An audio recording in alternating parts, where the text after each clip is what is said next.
এফডিসিতে টাকা ছিল না। উনি যে সময়ের মধ্যে এই হালটা ধরবো, এই টাকাটা পাইবে, এটা কল্পনার বাইরে। টাকা সামান্য, কিন্তু আমাদের জন্য অনেক। ওয়ালটন আবারও মিলিয়নিয়ার অফারে ওয়ালটন ফ্রিজ কিনে আপনিও হয়ে যেতে পারেন মিলিয়নিয়ার। উনি যে সময়ের মধ্যে এই হালটা ধরবো, এই টাকাটা পাইবে, এটা কল্পনার বাইরে ভাষায় প্রকাশ করা। তো এই জন্য ওনাকে আমার অন্তর থেকে আমি দোয়া করি যে ওনাকে আল্লাহ দীর্ঘ হায়াত দেয়, উনি জানি মানুষের উপকার করতে পারে। আমি এতদিন পরে এই টাকাটা পাই, আমি অনেক খুশি। যোগাযোগ করছি, অনেকবার আসছি, কিন্তু ম্যাডামদের কাছে তখন কিছু করার ছিল না। এফডিসিতে টাকা ছিল না। আমার স্বামী থাকতেই অনেক সময় বেতন নিয়ে ঠিকমতো বেতন দিতে পারতো না, এই মাসে একটা ওই মাসে দিত। তখন থেকে আমি এই কষ্ট করতাম।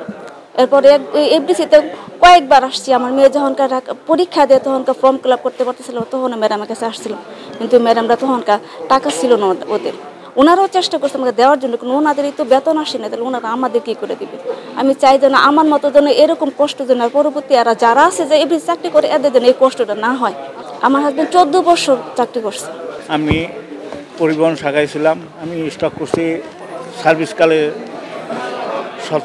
নভেম্বর মাসে স্টক করছি। তখন থেকেই আমি স্টক প্যারালাইজার। অফিসে আসে সবাই আমার জন্য সহযোগিতা করছে, এমডি থেকে শুরু করে আমাদের কর্মচারী বিন্দু ভাই বোনরা সবাই আমার জন্য হেল্প করছে। আজকের দিন আমাদের যে পরিস্থিতি এফডিসি যাতে ভালো থাকে, ওই চিন্তা ভাবনা করে যেন এমডি সাহেব অগ্রসর আগায় নিয়ে যেতে পারে। ভালো লাগছে। তো ও তো খায় না, ওর চেষ্টা করছিল, ফোন করতো আমি অসুস্থ, আমার টাকাগুলো দিলে আমি সুস্থ হইতাম, আমি ডাক্তার দেখাইতাম, এভাবে বলছিল। তো হঠাৎ করে মারা গেছে। আজকে খুবই খুশি আনন্দিত। হ্যাঁ, এমডি মহোদয় যে এই কাজটা করেছেন খুবই উৎসাহিত আমরা। এফডিসির জন্য উনি যেন আরও করে সে দোয়া আমরা যেন করি। তবে আজকে যে যে আপনার কার্যক্রমটা হয়েছে এটার জন্য আমি খুবই আনন্দিত, কারণ প্রত্যেকটা মানুষের চোখে একটা তৃপ্তির একটা ছিল, পানি ছিল, দেরি হইল। তো এমডি মহোদয়কে অনেক ধন্যবাদ আজকের এই আয়োজনের জন্য, বা আমাদেরকে ডেকে, যে টাকা সামান্য কিন্তু আমাদের জন্য অনেক। আমার 2টা ছেলে পড়াশোনা করতেছে। বড় ছেলেটাকে আমি টাকা পয়সার জন্য আমি পড়াশোনা করাইতে পারতেছি না, সত্যি কথা যেটা। ওকে আমি টেক্সটাইল ইঞ্জিনিয়ারিংয়ে ভর্তি করাইছি হাসানুল্লাহতে। আমি ওর সেশন ফিটা দিতে পারি নাই, যার কারণে আমার ছেলেটা পড়া বন্ধ হয়ে আছে। ও আপাতত একটা জব, একটা দোকানে সেলসম্যানে আছে, আর ছোট ছেলেটা ইন্টারমিডিয়েটে। চেক বিতরণের যে অনুষ্ঠান, এটা অনেক আগে হওয়া উচিত ছিল। এটা আসলে যতটা সুখে ততটা কষ্টের, কারণ আমি আজকে যখন ওনাদের চেক দিচ্ছিলাম তখন ওনাদের এই টাকাগুলো পাওনা অনেক বছর ধরে, এগুলো রিসেন্ট কিছু না। ওনারা তো পেনশন পান না, এখানে যারা কাজ করে, যেহেতু কর্পোরেশন, ওনারা পেনশন পান না, ওনারা এককালীন এই টাকাটা পান। তো এই টাকাটা ওনাদের ভীষণ জরুরি ছিল, কারণ দেখা যায় যে বয়সকালে অনেক সময় ছেলে মেয়েই দেখে না, আর সেখানে ওনাদের নিজেদের তো সাপোর্ট অন্য কিছু ছিলই না।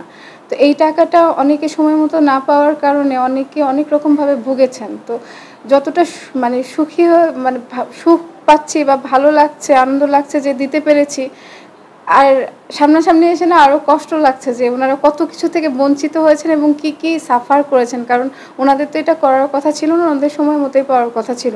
আমার মনে হয় আমাদের দপ্তরেই বোধহয় এই বিষয়টা এত অবহেলিত ছিল, অন্য কোথাও এতটা কি থাকে বলে আমার জানা নাই। সে আমাদের অর্থ উপদেষ্টা স্যার হেল্প করেছেন, আমাদের অর্থ সচিব স্যার এবং তাদের ওই দপ্তরের যে কর্মকর্তা কর্মচারীরা আছে, ওনারা আসলে এই ব্যাপারটা নিয়ে অনেক হেল্পফুল ছিলেন, পজিটিভ ছিলেন, যে এনারা এতদিন পর্যন্ত টাকা পান না। যখন প্রত্যেকটা দপ্তরে ওনারা জেনেছেন তখন ওনারাও আসলে হেল্পফুল ছিলেন, জন্যই পাওয়া গেছে, না হলে তো হয়তো পাওয়া যেত না। আল্লাহর রহমত পাওয়া গেছে, এবং ওনাদের এই যে সমস্যার ভিতরে ওনার টাকাগুলো পেয়েছেন, ওনাদের গল্পগুলো আপনারা দেখবেন নিজেরাও, যে আমি বারবার ইমোশনাল হয়ে যাচ্ছিলাম, ওখানে ঠিক করে কথা বলতে পারছিলাম না আমি, কি সাফার করছেন তারা, এবং তারা এত খুশিতে অনেকে কাঁদছিলেন। তো আমি চেষ্টা করব আমি থাকা অবস্থায় যেন ওনারা ওনাদের প্রাপ্য, যারা আরও বাকি আছেন লিস্টে, আরও কয়েকজন অনেকগুলো মানুষই আছেন, তাদের টাকাটা পেয়ে যেতে, এবং ভবিষ্যতে যারা যাবেন বা রিটায়ার করবেন তাদের যেন এরকম ভোগান্তিতে পড়তে না হয়, আমাদের প্রতিষ্ঠান যেন লাভজনক হয়ে যায়, সেই চেষ্টা আমি করব। আমরা আজকে 23 জনকে দিয়েছি আমরা 3,58,00,000 টাকা। খবরের কাগজ, নিখাদ, নির্ভীক, নিরপেক্ষ।